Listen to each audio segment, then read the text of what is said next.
ماهی سرشار از عبادات مقبول بوده باشه برای همگی.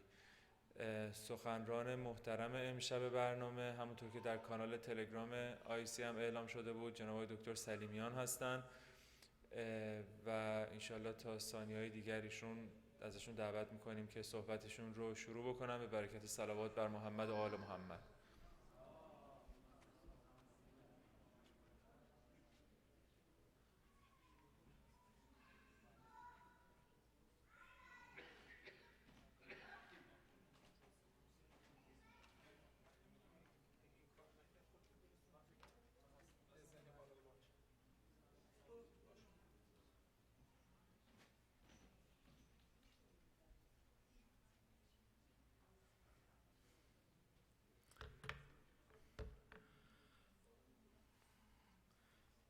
حاج آقا لطفاً اگه ممکنه این چراغ رو خاموش بفرمایید، خیلی ممنون.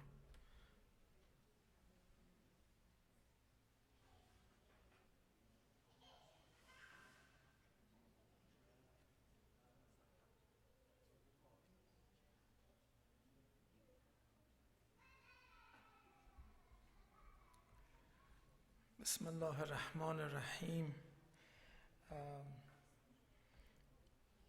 من تصمیم گرفتم یه خورده برنامه‌مون رو تغییر بدم، یه روز در ماه رمضان انشالله یه چیزایی یه خورده خارج از برنامه بگیم. البته دو قسمت هست این صحبت من. قسمت اولش نظیر برنامه‌های دیگر ما هست، ولی قسمت دومش یه مقداری برمیگرده به مسائل دیگه. من صحبتم رو هم فارسی هم انگلیسی میگم. قسمت اولش که فارسی هستش بیشتر مشخص هست با آیات و روایات که ذکر میشه، ولی قسمت دومش که بیشتر مسائل تکنیکی هست به انگلیسی میگم اون قسمت رو. I'll be speaking both in Farsi and in English. The first part is pretty much the ayat and riwayats that you can figure it out yourself, and the second part which is technical I'll speak in English. و حتی اون موقعم که انگلیسی صحبت میکنم اگه لازم بشه یه مقدارم فارسی صحبت خواهم کرد. بحثی رو که من میخوام براتون بکنم راجع به ما، طبیعت و حیات وحش هستش. حالا من اینجا مثال مارها رو آوردم چون علاقه شخصی خود من هستش، ولی راجع به همه چی میتونه گسترده بشه و بحث کنه که اسلام نظرش در این باره چی هستش، پیامبر اکرم صلی الله علیه و آله و سلم نظرش در این باره چی هستش، آیات و روایات ما چی میگن در این رابطه و ما چجوری بایستی رفتار کنیم. البته ما که در خارج از کشور زندگی میکنیم و عادت کردیم به این مسائل حقوق حیوانات و اینجور چیزها، عادت داریم به این مسائل. نسل جدیدتر هم بیشتر آشنایی دارن با حیوانات، مخصوصا در بسیار از خانه ها انواع اقسام حیوانات نگهداری میشه. اون قدیم ها در کشور ما حیواناتی که نگهداری میکردن بیشتر پرنده ها بودن، بلبل و قناری و اگه کسی کفترباز بود کفتر هم نگه میداشتن، مرغ و خروس و این چیزا هم که همیشه بود. ولی خارج از این مسائل مثلا نگهداری سگ و گربه و میمون و مار و این چیزا دیگه زیاد عادی نبود. ماکسیموم یه ماهی بود توی تنگی فلان آکواریومی، ولی الان همه چی یه مقدار زیاده تغییر کرده. حالا به هر حال من میخوام یه نگاهی به این بکنم، انشالله بتونیم با این چیزم که داریم کار بکنیم تا ببینیم چه جوری میشه. قدم اول این هستش که ما ببینیم واقعا قرآن در این رابطه چی میگه. اولا اینها رو من به صورت یه مقاله تهیه شده هستش و اینها رو روی وبسایت مرکز هست. من سعی میکنم سریع از اینا رد بشم. اینا همه در اون مقاله هست، شما میتونید رفرنس هاشو اونجا همه نگاه بکنید. ولیکن اون چی که قرآن به ما میگه ما از اونجا شروع میکنیم، از کلام الهی شروع میکنیم، بعد به سنت رسول اکرم صلی الله علیه و آله هم میپردازیم. این آیه از سوره انعام از آیه های بسیار مهم هست در این رابطه و اون این هستش که میفرماید هیچ جنبنده‌ای در زمین نیست، نه هیچ پرنده‌ای که با دو بال خود پرواز میکند، مگر اینکه آنها نیز گروه‌های مانند شما هستند. اصلا ذکر میکنه که لفظ لغت رو اینجا به کار میبره و مثل شما هستند و ما هیچ چیزی را در کتاب اون لوح محفوظ فروگذار نکرده ایم، سپس همه به سوی پروردگارشان محشور میشه. پس حیوانات هم دیگه مشخص هستش از اینجا که حیوانات هم همونجوری محشور میشن و اونجا هم حاج آقا قبلا صحبت کردن، در صحبتاشون ذکر کردن اونا هم شهادت میدن علیه ما، له ما شهادت میدن در اون عالم. به هر حال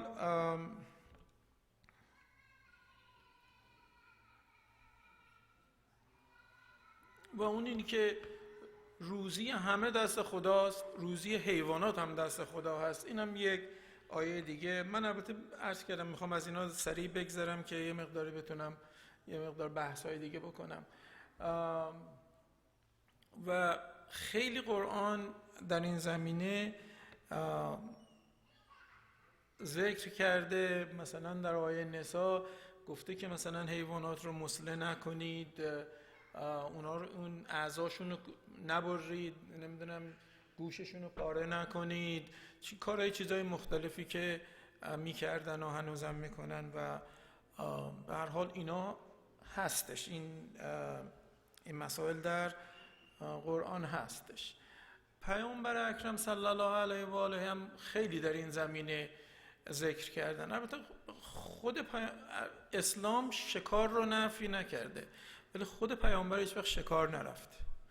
از چیزهای بسیار زیاد با اون قلب مهربانشون ایشون انواع و اقسام گفتارها رو در رابطه با حقوق حیوانات دارن و در اون جامعه‌ای که اونجا زندگی می‌کرده.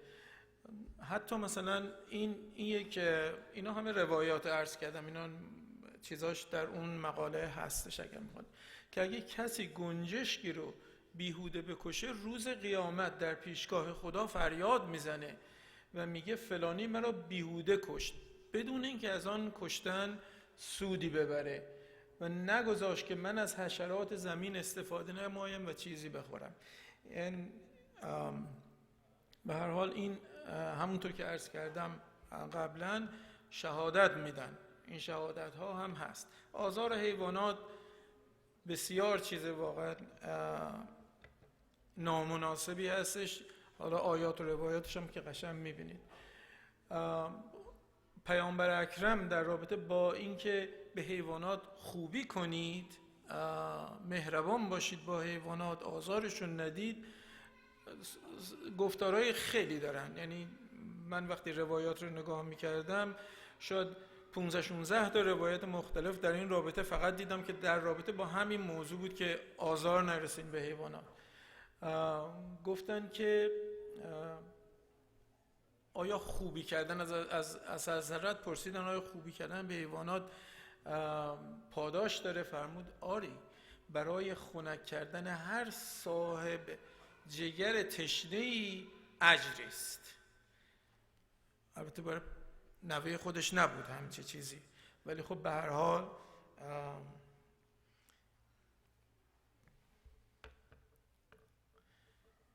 یک روایتی دیدم جالب. البته من خدمتتون عرض کنم من تخصصی در حدیث شناسی ندارم، من فقط خوندم.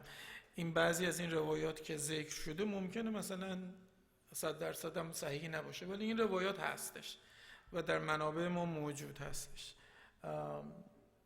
گفتن یه بار پیامبر که داشته وضو میگرفته، یه گربه نزدشون میاد و پیغمبر چون میبینه اون تشنه هستش ظرف آب رو میبره به طرفش، گربه از اون آب میخوره، بعد ایشون با همون آب وضو میگیره.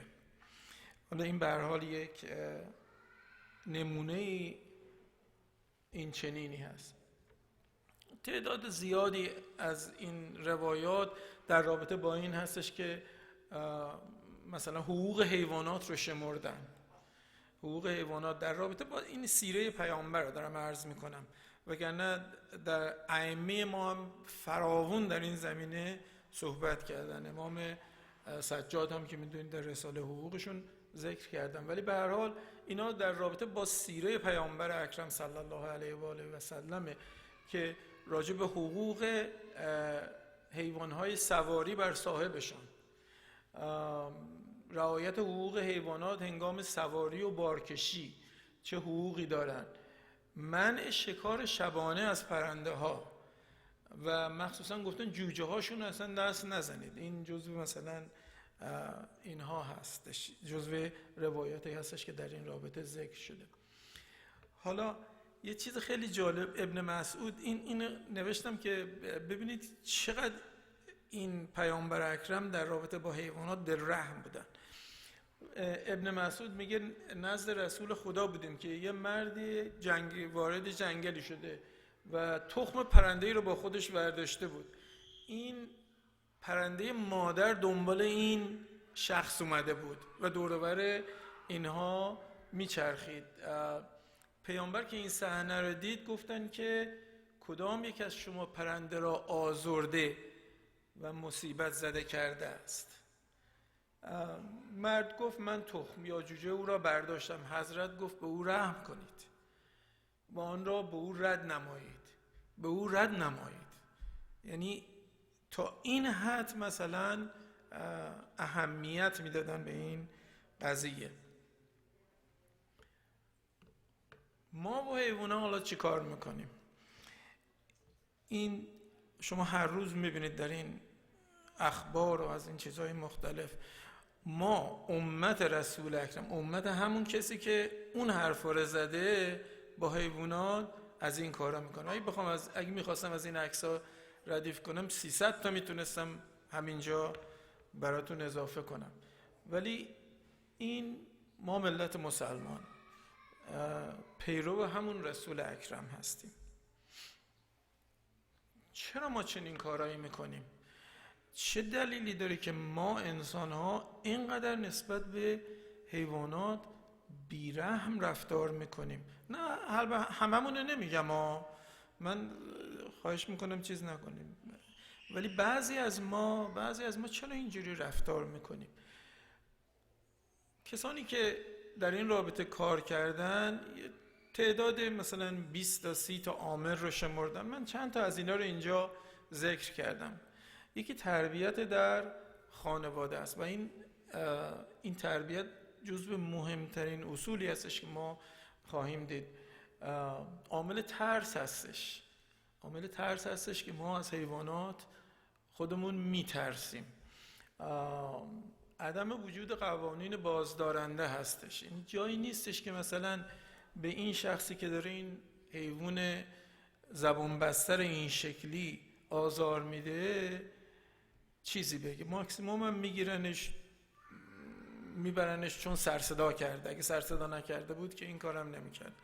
میگیرن میبرنش مثلا 10,000 تومان جریمهش میکنن. جریمه های ناچیز، کسی که یک پلنگ رو میکشه 50,000 تومان جریمش، یعنی $2 چقدر؟ $10 یا همچه چیزی، هر قیمتی. فرهنگ چشم پوشی، این فرهنگ بیچاره کرده ما رو که میگن اگر مثلا بگید ملت جریحه دار میشن، آدم ها مثلا خیلی ناراحت میشن. نگید، چشم پوشی کنید، ببرینش اونجا مثلا نصیحتش کنید از این حرفا. عدم شناخت حیوانات و نحوه زندگی آنها، این چیزی که من الان میخوام یه ذره بیشتر راجبش صحبت بکنم، که چون ما حیوانات رو نمیشناسیم و نحوه زندگیشون رو نمیدونیم، رفتارشون و کردارشون رو نمیدونیم چه شکلی هست، این سبب میشه که ما رفتارهای خشن نسبت به حیوانات داشته باشیم. حالا من برای این مثال که هستش عرض میکنم که من یه نمونه انتخاب کردم و اون نمونه هم در مورد مارهاست که بنده آشنایی دارم. چون آشنایی دارم اون رو انتخاب کردم. مثلا در مورد مار اگه از هر کدوم از شما اینجا بپرسم تحصیل کرده و عامی، هیچ فرقی نمیکنه. همه ما یک سری خرافات داریم که ناشی از نبود اطلاعات علمی و عدم آگاهی مردم از هستش که سبب شده برخی از این گونه‌های نادر. من نمیدونم، شاید مثلا یه هفته پیش در اخبار دیدید اصلا 2 قوچ نادر که ما در ایران تعدادشون خیلی هم کم هستش دادن 2 شکارچی آمریکایی $10,000 دادن رفتن 2 قوچ نادر رو کشت. ولی به هر حال اینجوری هم هست دیگه، یعنی فقر و عدم آگاهی و عدم شناخت خیلی مشکلات رو سبب میشه. برخی از نادرترین مارهای ایران که در هیچ جای دنیا نیست، فقط در 2 کوه کوچولو توی ایران هستش. اینا رو مارگیران میبرن، تعدادشون هم اینقدر کم هستش، اینا رو میگیرن میبرن توی به سفارش هایی که از خارج از کشور میرسه میبرن میفروشن. مارگیره میره نمیدونم فرض کن 100,000 تومان 500,000 تومان میگیره، ولی اون ضربه ای رو که به حیات وحش میزنه اصلا قابل جبران نیستش. چند تا از فرض کنید از مارهای ایران اصلا کلا از بین رفته، هیچ کسی دیگه نمیتونه پیداشون کنه. اون یکی رفته گرفته برده فروخته، یکی دیگه میره میگیره. اصلا یک مشکل بزرگ شده که این حیات وحش بانان، کسانی که مراقبت میکنن، دائم در خطر تیراندازی توسط این افراد هستن که میخواد بره یه دونه مار بگیره، یه دونه موش بگیره، یه چیزی، یه سمندر لرستانی بره بگیره که در دنیا بی‌نظیره. همچی چیزایی ما داریم. یه سوال از شما بکنم، شما بیشتر از مار میترسین یا مار از شما؟ عرض کردم موضوع مارها چون من خودم علاقه دارم. شما بیشتر از مار میترسین یا مار از شما؟ جوابش اینه که مار از شما انقدر میترسه که به محض اینکه شما رو ببینه در میره. هیچ ماری به سمت شما نمیاد مگر اینکه دنبالش کنید توی کورنر قرارش بدید که اون بیاد به سمت شما. تازه اون به سمت شما اومدن هست میخواد در بره از دست شما، اگه شما همینجوری واسه در بغل دستتون رد میشه میره. مار کوچیک انقدری این کار میکنه، مار بزرگ انقدری هم همین کار میکنه. مار غیر سمی این کار میکنه، مار سمی هم همین کار میکنه. این اصلا اصل شناخت است. اگه شما اینو بشناسید، مار دیدید، فقط میتونید واقعا لذت ببرید از زیبایی این خلقت خیلی عجیبی داره مار. خداوند ما رو انقدر از این داستان‌های ترسناک درست کردن، به خورد ما دادن که هیچ کدومش هم واقعیت نداره. در تمام جهان شنیدید انقدر این فیلم‌های هالیوودی درست کردن که ما رو بترسونن از این جریانا که حد نداره. شما هر طرف نگاه کنیم یه مار گنده میخواد بیاد نیش بزنه، نمیدونم 100 نفر و فلان اینا.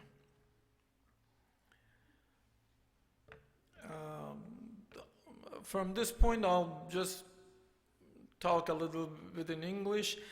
I put some facts for you in here, and hopefully these. If Brother Hadi, if you are there, if you can, as I go, if you can please click on the links, we will be as I will be talking about them.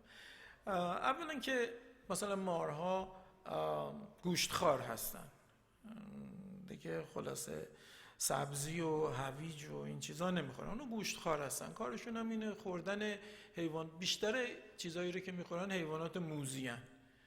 موش و دیگه نمیدونم رت و کرم و اسلاگ و همش از این چیزا میخورن. کارشون خوردن این حیوانات موذیه. بهترین، بهشون میگن بهترین exterminator. They are the best exterminator of the among the animals. Not even the ones that you know can match these. They go, if they are not there, the world would be full of the mice, mice and rat. They are the cleaners. They clean everything like that.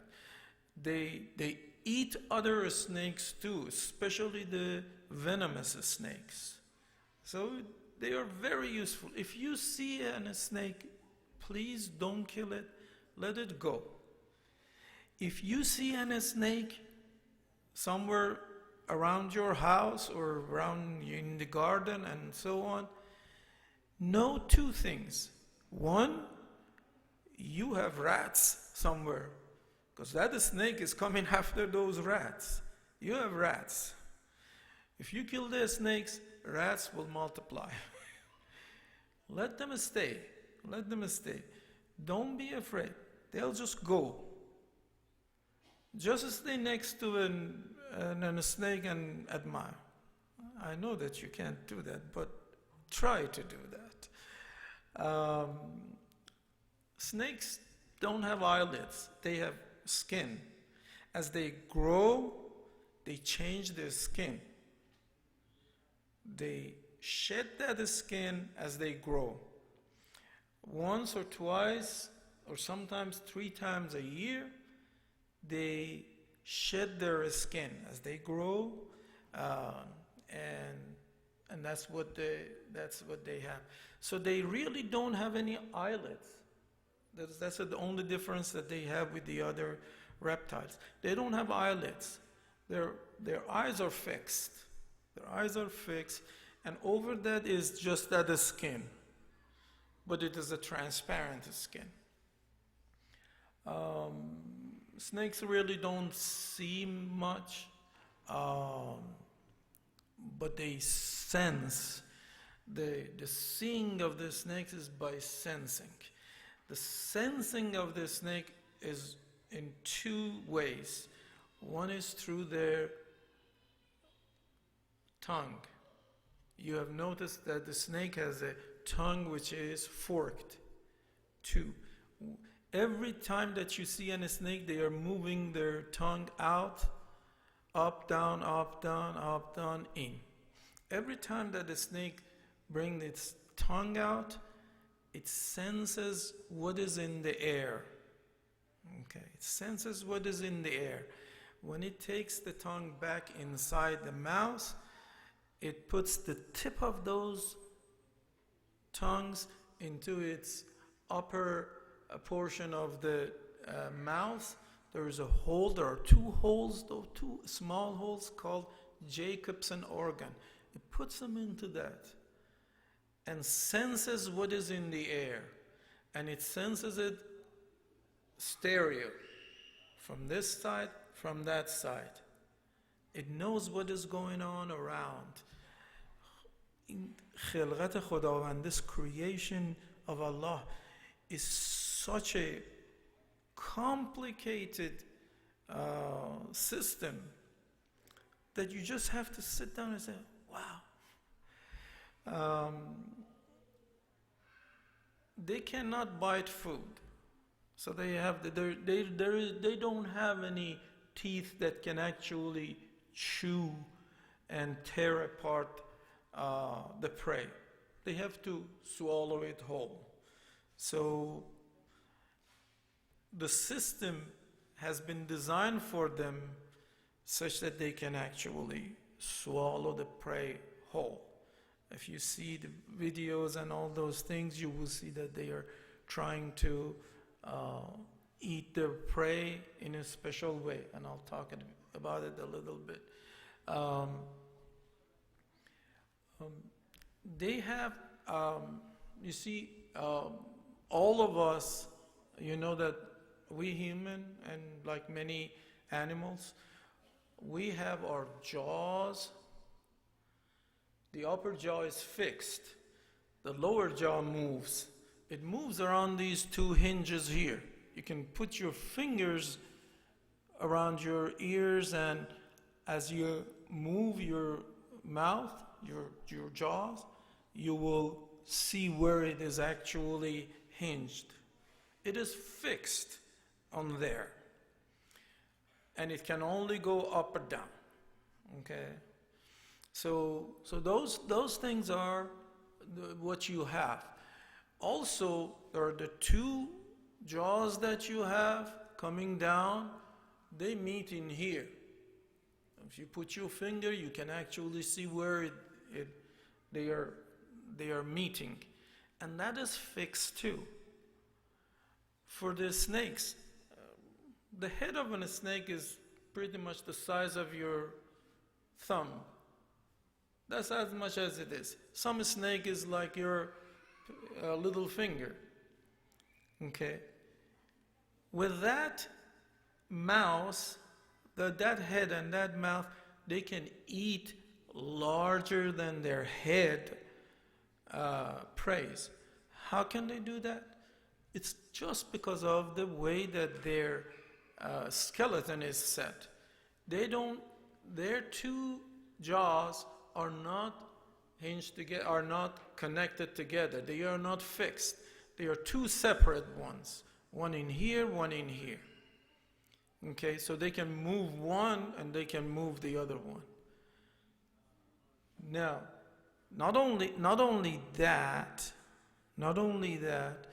the back of the jaws is not fixed, it is flexible. So they can actually open their mouth more than what their head size is. And after they open it, then they, what is called walking over the prey. They move one jaw this way, they move the other jaw that way, one jaw that way, one jaw that way, until the whole prey is eaten. They don't have external ears, so they can't basically hear anything. They have internal ears, but they don't have external ears. These ears that they have allows them sensing internally in relation to their brain. But so then how, if snakes really don't see well, if snakes don't hear much, how can they recognize where the prey is? One is to identify where the prey is by their tongue. What is the other one?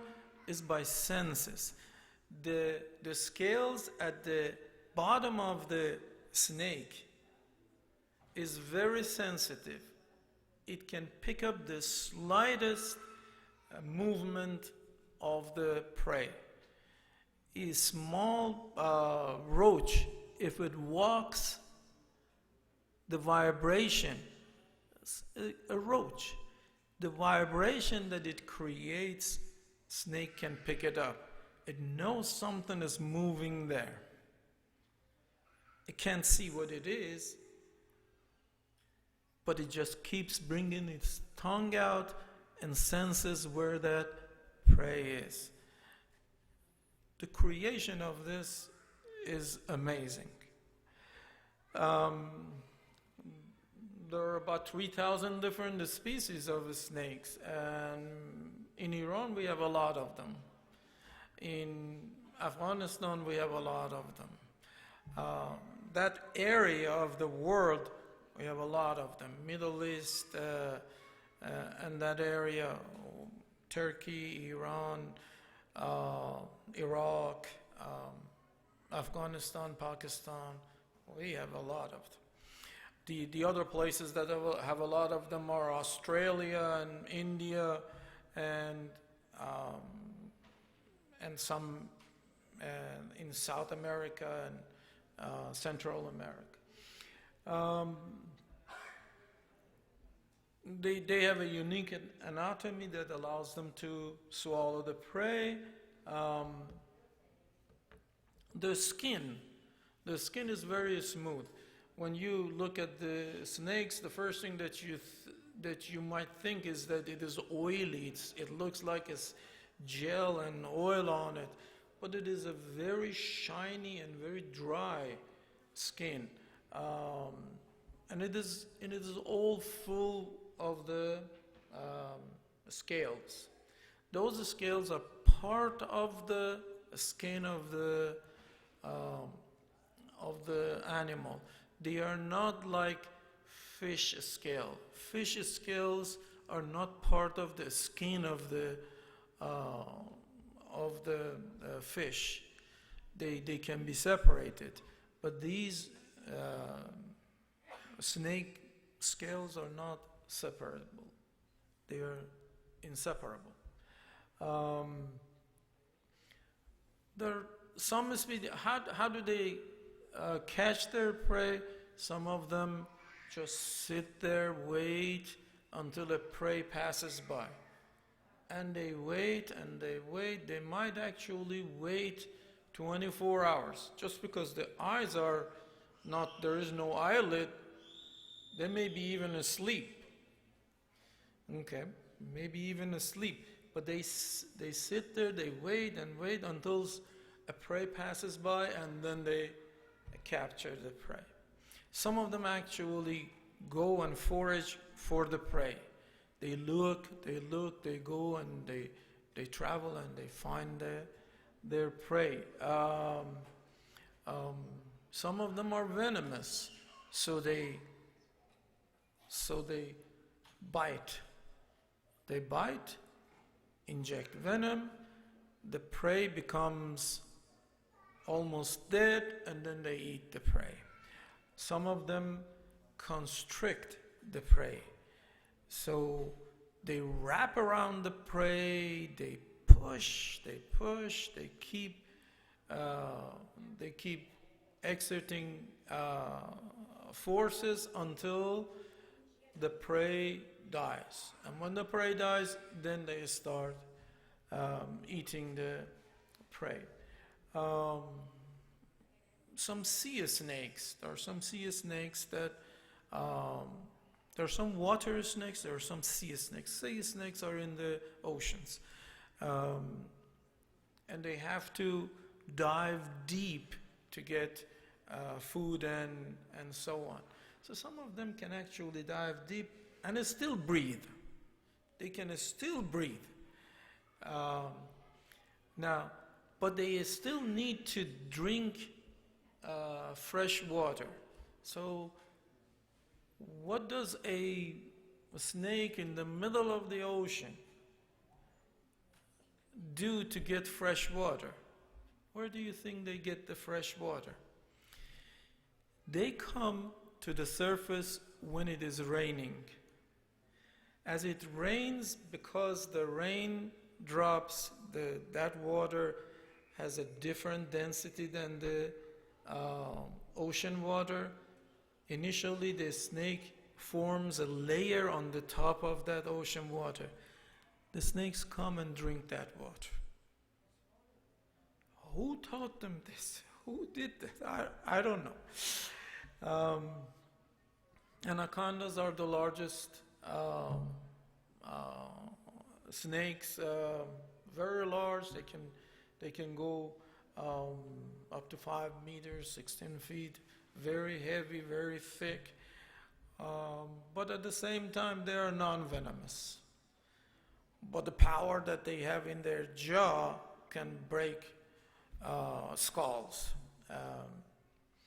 Pythons are a different type of the ones that can grow long, very, very long.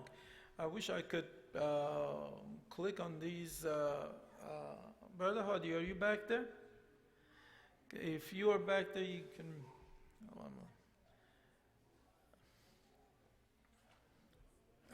I already talked about the snake tongue, and that's what the Jacobson organ is. I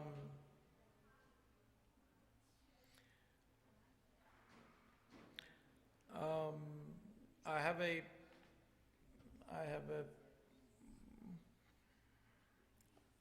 place that shows the snakes of Maryland for you, but cannot do that. These are the type of scales. If you clicked on those, it would have sent you to these. These are the type of scales that you see on the snakes.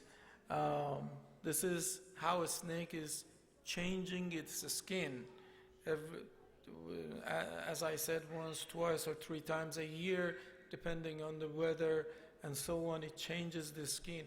And from the tip of the head, they start pulling that skin back. Some of you may have actually seen a snake skin when you are walking on trails or something. That's a venomous snake that it is eating and this is an example of how a snake can actually eat a prey which is much larger than itself. This is a reticulated python, and you will see how it is eating a very large prey. That was that example that some snake can breathe underwater. This is an example of anaconda. Some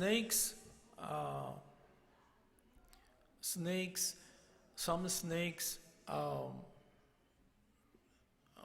lay eggs. Some snakes have live bearing. That anaconda, that big snake, has probably something like usually 2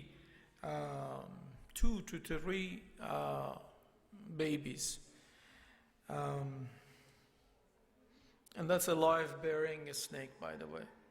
Most snakes in the water are live bearing. Okay. That's the length of a python that can grow up to that size. This is an example of the eye of a snake. When you go close, you will look, you will see the whole universe inside that. This is, and again, these were the things that were, if somebody was clicking on those links, we would have gotten this. But anyway, this is how the jaws are working. This talks about the internal ears as we talk, and I think this.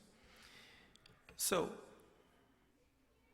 with this, I want to raise and challenge all of you to 3 specific things. One is that the same way that you are scared of a snake, your children will be scared of a snake, because you transfer the same fear to them. Children usually are not scared of anything. It is us who keep telling them, oh, don't go close, don't do this, don't do that. No, don't touch it. It's gonna eat you, it's gonna bite you, it's gonna... Let your children be free. Nothing is going to happen. In Maryland, we have only two venomous snakes. Only two venomous snakes. One is on the west side of the Maryland. It's not close to us at all. The other one is. One is a rattlesnake. مار زنگی ما بهش میگیم. Rattlesnake, that the rattle at the end keeps warning you. And that's a warning sign. If you get close, it moves the rattle. Shh. To let you know that you're getting close. If you hear that,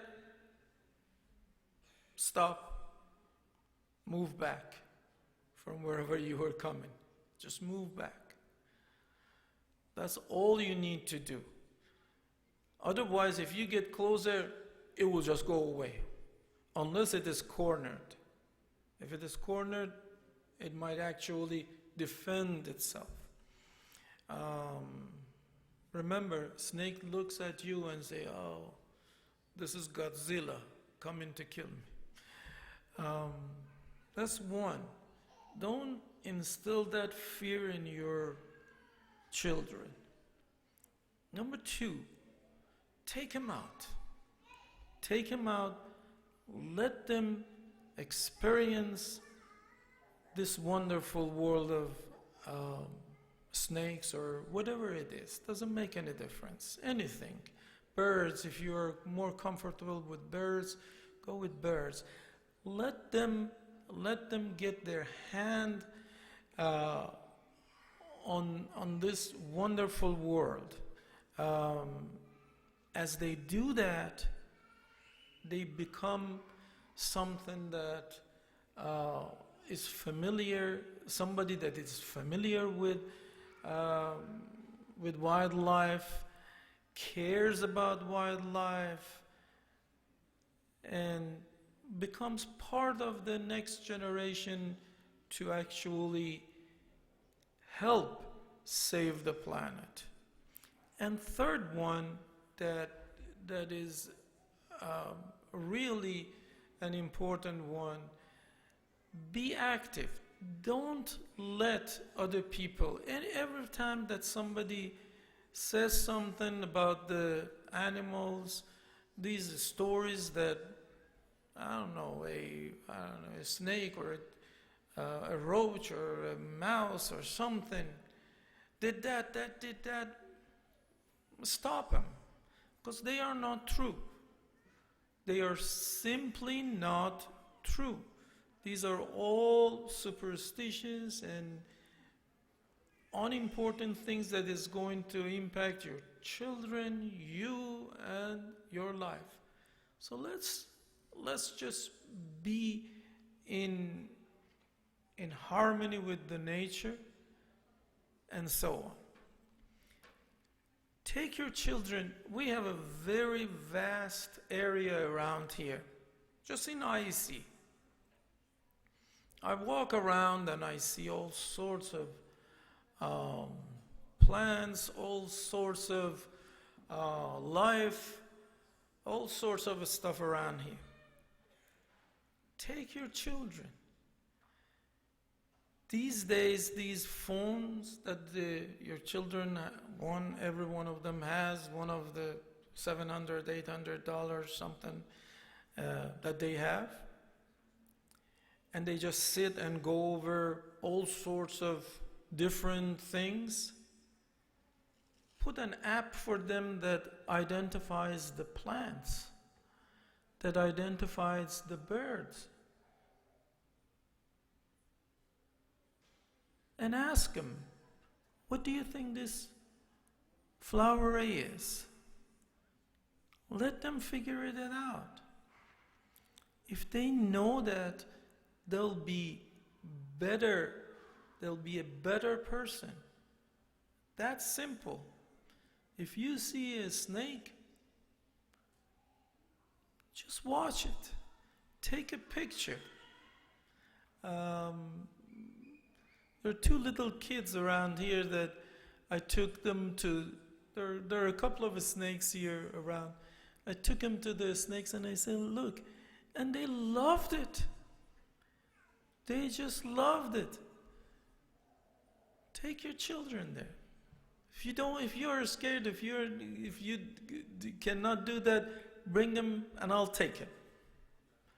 And I'll take him and I'll show them. If you know the knowledge, with the knowledge, the fear goes away. If you do that, I promise your children, I don't promise that you will be different, but I promise that your children will be different. So, that is what I plan to say. It started with how Islam looks at the rights of the animals, and it ended up with an example of an animal that I had information about, so I put that in there for you. If you have any question, I'll be happy to answer. I have 3 more minutes of time. If you don't have a question, I'll put a clip for you to enjoy. No question. Thank you very much. Oh, yes, there is a question back there.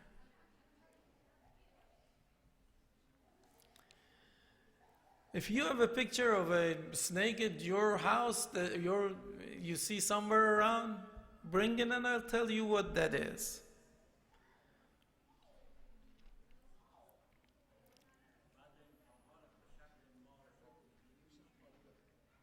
جان یه بار دیگه بلندتر بگو.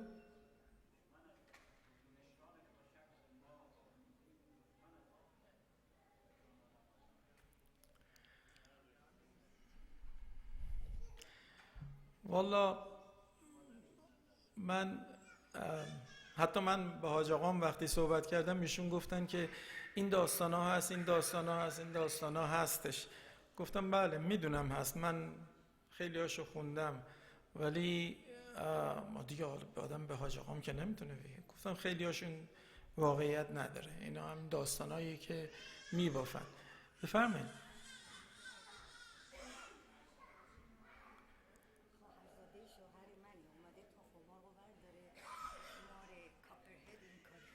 بله. توی I know. I just wanted to show you what happened to me. I know.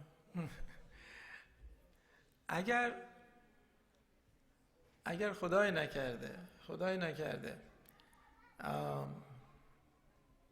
به هر حال شما ممکنه مثلا مسافرت میرید، جایی میرید، تا حتی در خود همین جا هم همینطوره.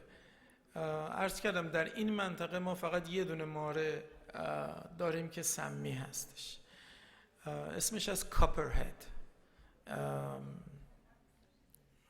سرمسی، اسمش هستش کاپرهد. مار کاپرهد اینجا هستش. ماری تقریبا به اینقدره، اندازش اینقدره، اینسکت و این چیزا میخوره ولی سمیه. در زمانی که پاییز میشه و برگ ها میریزه، رنگش مثل کرم رنگ میمونه که بهش میگن هرشی کیسز، مثل یه چیزایی مثل هرشی کیس روی تنش این شکلی، پترناش این شکلی هستش. من فکر کنم اون اولیش اونجا توی این هستش. ولی به هر حال این مار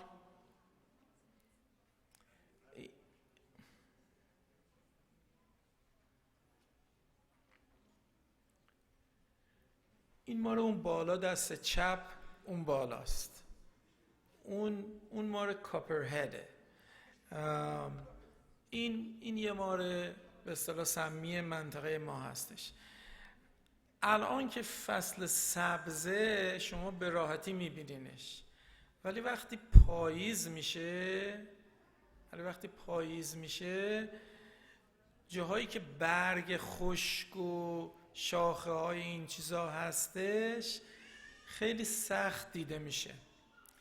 هیچ ماری نیش نمیزنه مگر اینکه بترسه که شما میخواید یه کاریش بکنید. اگه پاتونو بذارید روی مار برمیگرده گازتون میگیره. اگه سمی باشه نیش میزنه، اگه غیر سمی باشه گاز میگیره. گازش هم مثل این مثلا پنجول یه دونه گربه است که مثلا پنجول میزنه، همین خراش برمیداره. اینا یه سری از مارای مال مریلند هستن باید وی. بنابراین چیز نیستش. بنابراین بایستی مراقب باشین، سعی کنین مثلا جاهایی رو که برگ خشک و نمیدونم این چیزا هست، اگر میرین قشنگ نگاه کنید.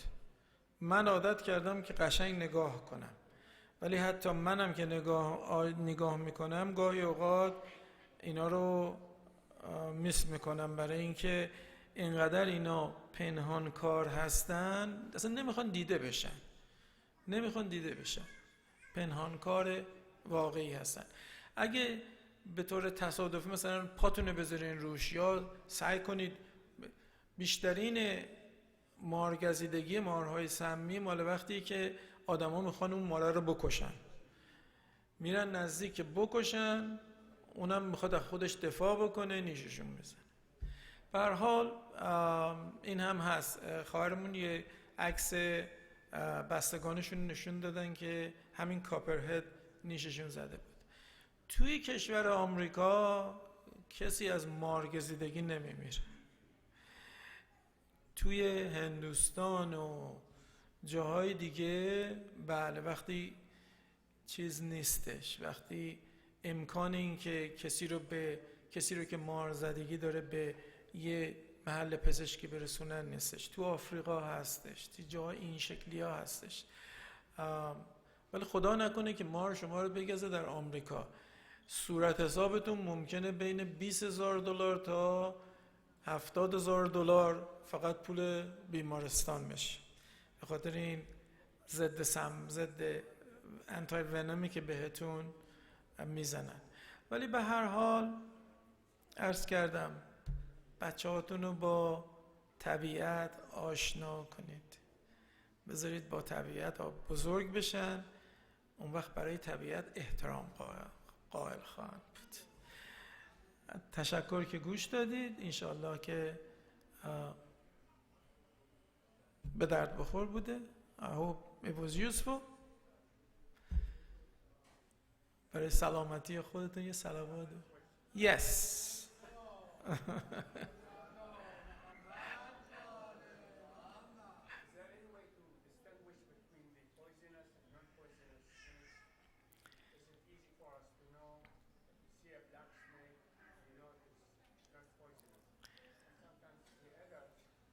Well, in here, the only thing that you need to know is that the only poisonous snake that we have around here, in the state of Maryland, to the eastern shore, all the way toward the Garrett County, is only copperhead FVC, and that's the shape of the snake. You can easily recognize that.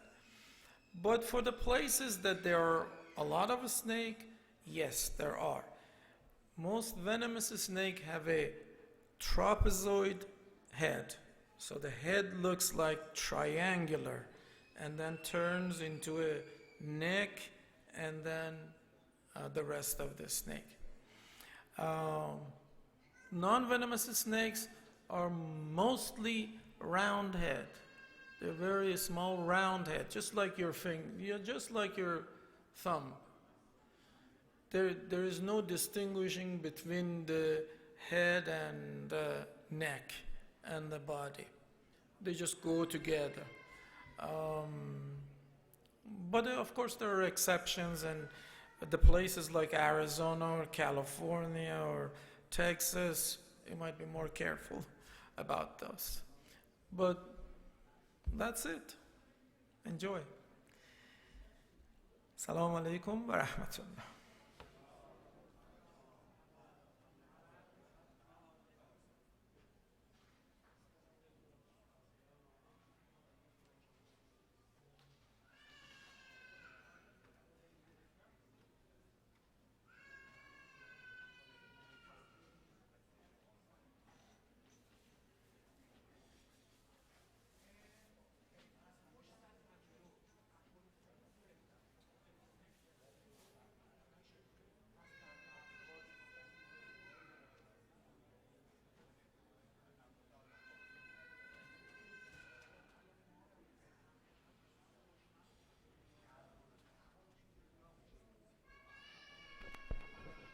با تشکر از جناب آقای دکتر سلیمیان، قبل از اینکه به استقبال نماز مغرب بریم و یه پخش کلیپ هستش، فقط خواستم یه خبری رو که هنوز البته خبر نهاییش نیست، انشالله وقتی که نهایی شد حتما از طریق کانال تلگرام مرکز انشالله اعلام خواهد شد، اونم پخش مسابقه فوتبال بین ایران و مراکش، اولین بازی ایران در جام جهانی روز جمعه هستش که البته داریم حالا تلاش میکنیم که دوستان دارن تلاش میکنن که انشالله بتونن هماهنگ بکنن، در صورتی که همه بستراش آماده باشه و نهایی بشه حتما از طریق کانال تلگرام آیسی اعلام خواهد شد. لذا برای اون کسایی که علاقه‌مند هستن میتونن پیگیر این موضوع از طریق شبکه تلگرامی مرکز باشن که انشالله در صورتی که نهایی شد در خدمت دوستان باشیم. پیشاپیش هم عید سعید فطر که پس فردا هست انشالله بر همگی مبارک باشه و التماس دعا. صلوات.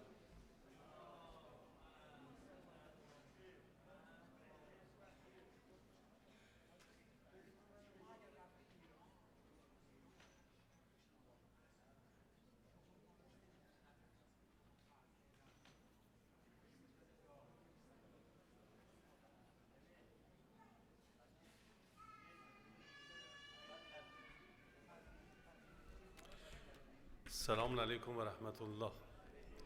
بسم الله الرحمن الرحیم. قرار نبود من صحبت بکنم ولی هنوز چند دقیقه‌ای تا پخش ربنا هست. توی این دقایقی که هست به احتمال خیلی خیلی زیاد امشب شب آخر ماه مبارک رمضان است. امشب شب آخر یعنی فردا میشه روز آخر. فردا شب عید است. بله. من اشتباه گفتم؟ شب آخر ماه مبارک. فردا روز آخر ماه مبارکه. پس یعنی فردا شب اول ماه شواله. پس من درست گفتم. بله. حواسا تقصیر قند خون پایین اومده، یه خورده ذهنا خلاصه. بله؟ هنوز توی مارهای برنامه هستید شما؟ بله.